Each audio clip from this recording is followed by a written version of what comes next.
Hello 東，你喺度做咩啊？爬艇咯，邊度會見到啲爬艇嘅？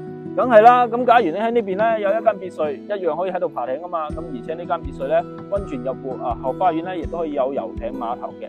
咁總價咧100零萬起啫嘛，而且帶精裝交付，係啦。咁如果有興趣嘅話，可以關注我頻道噶，我每日咧都可以喺呢邊發一下呢邊嘅別墅嘅日常噶，係啦。